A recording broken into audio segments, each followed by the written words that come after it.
Duplicate oats తెలంగాణలో ఎవరైతే ఓటర్లుగా నమోదు చేసుకున్నారో వారే ఇక్కడ కూడా ఆంధ్రాలో కూడా ఓటర్స్గా నమోదై ఉన్నటువంటి డూప్లికేట్ ఓట్స్ చాలా మంది ఉన్నారు ఈరోజు. అటువంటి డూప్లికేట్ ఓట్స్ అన్ని కూడా ఒక వ్యక్తి section 1718 of peoples representation act ప్రకారం ఒక ఇండియన్ సిటిజన్ ఒక దగ్గరే ఎలక్టోరల్గా ఒక ఓటర్గా నమోదు చేసుకోవాలి. ఇటువంటి డూప్లికేట్ ఓట్స్ అన్ని కూడా రిమూవ్ చేయాల్సిందిగా ఎలక్షన్ కమిషన్కి విజ్ఞప్తి చేశాం. ఇక తెలంగాణలో ఒక ఎన్రోల్మెంట్ డ్రైవ్ అన్నటువంటిది తెలుగుదేశం పార్టీ చేపట్టింది. చాలా బోర్డులు ఉంటాయి, డిస్ప్లే చేస్తూ ఉంటారు. మీరందరూ రాండి, తెలంగాణలో ఎలక్షన్స్ అయిపోయి ఆంధ్రాలో ఎలక్షన్స్ జరుగుతాయి, ఇక్కడ ఉండేటటువంటి వాళ్ళందరూ కూడా ఆంధ్రాలో ఎన్రోల్ చేసుకోండి, ఓటర్స్గా ఎన్రోల్ చేసుకోండి అని చాలా డిస్ప్లే బోర్డ్స్, షాప్స్ అన్నీ కూడా ఓపెన్ చేయడం జరిగింది. ఇది చట్ట విరుద్ధం. ఒక వ్యక్తి ఒక దగ్గరే ఉండాలి. ఒకవేళ అలా చేయాలని అంటే తెలంగాణలో ఓటర్ లిస్టులో నుంచి డిలీట్ చేసిన తర్వాతనే ఆంధ్రాలో ఓటర్గా నమోదు చేసుకోవాలి. ఇలాంటి చర్యల్ని అరికట్టమని చెప్పి మేము ఎలక్షన్ కమిషన్కి విజ్ఞప్తి చేశాం. ఇక ఆఖరి అంశం, చాలా ముఖ్యమైనటువంటి అంశం,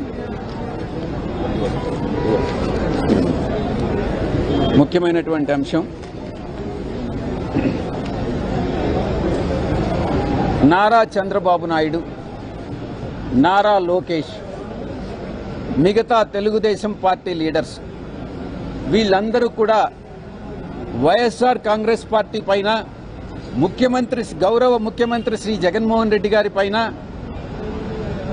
అసభ్యకరమైనటువంటి పదజాలం వాడుతూ, అది యువగళం పేరుతో నారా లోకేష్ చేస్తున్నటువంటి పాదయాత్ర కావచ్చు, చంద్రబాబు నాయుడు పెట్టేటటువంటి సభలు కావచ్చు, ప్రతి దగ్గర కూడా అసభ్యకరమైనటువంటి పదజాలాన్ని వాడడం మేము ఎలక్షన్ కమిషన్ దృష్టికి తీసుకొచ్చాం.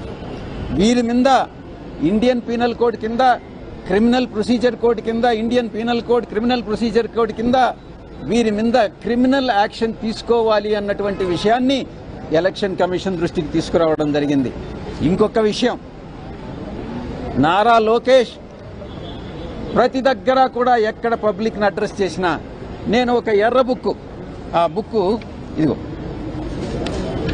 ఎర్ర బుక్, నేను ఈ రెడ్ బుక్ ఉంది, ఈ రెడ్ బుక్లో ఎవరైతే అధికారులు వైఎస్ఆర్ కాంగ్రెస్ పార్టీకి పనిచేస్తారో, నిజానికి వైఎస్ఆర్ ఏ పొలిటికల్ పార్టీకి అధికారులు పనిచేయరు. అధికారులు ఎప్పుడు కూడా బ్యాలెన్స్డ్గానే ఉంటారు. ఎవరైతే తెలుగుదేశం పార్టీకి వ్యతిరేకంగా పనిచేస్తారో, ఇవన్నీ ఆరోపణలు, వారందరినీ కూడా నేను ఈ బుక్లో వారి పేర్లు నోట్ చేసుకుంటున్నాను. మేము అధికారంలోకి వస్తే, తెలుగుదేశం పార్టీ మేము అధికారంలోకి వస్తే ఈ ఆఫీసర్స్ అందరి మీద యాక్షన్ తీసుకుంటాం, వాళ్ళ సర్వీస్ నుంచి డిస్మిస్ చేస్తాం, వాళ్ళని జైల్లో పెడతాం అన్నటువంటి థ్రెట్స్ అన్నీ ఇస్తా ఉన్నాడు, భయభ్రాంతులకు గురి చేస్తూ ఉన్నాడు. వీరి మీద, నారా లోకేష్ మీద, నారా చంద్రబాబు నాయుడు మీద తగిన చర్యలు తీసుకోవాలి అన్నటువంటి విషయాన్ని ఎలక్షన్ కమిషన్ దృష్టికి తీసుకురావడం జరిగింది. ఇక చాలా ముఖ్యమైనటువంటి అంశం, లాస్ట్లో ఒక అప్పీల్ చేశాం. ఈ యొక్క లోకేష్ మీద యాక్షన్ తీసుకోవడంతో పాటు ఈ డెరిగేటరీ రిమార్క్స్ ఇవన్నిటినీ కూడా నివారించాల్సిందిగా, ఆఖరిగా చివరిగా ఎలక్షన్ కమిషన్ని మేము ఒకటి నివేదించాం, రిక్వెస్ట్ చేశాం. తెలంగాణలో పార్లమెంట్ ఎలక్షన్స్, ఆంధ్రప్రదేశ్లో పార్లమెంటు కానీ అసెంబ్లీకి కానీ ఎలక్షన్స్ ఒకే ఫేజ్లో ఒకే డేట్లో పెట్టండి. ఎందుకంటే తెలంగాణలో ఉన్నటువంటి, ఆంధ్రాలో ఎన్రోల్ అయినటువంటి తెలుగుదేశం పార్టీ సింపథైజర్స్ ఎవరైతే ఉన్నారో, మేము చేయలేదు ఆ దొంగ పనులు.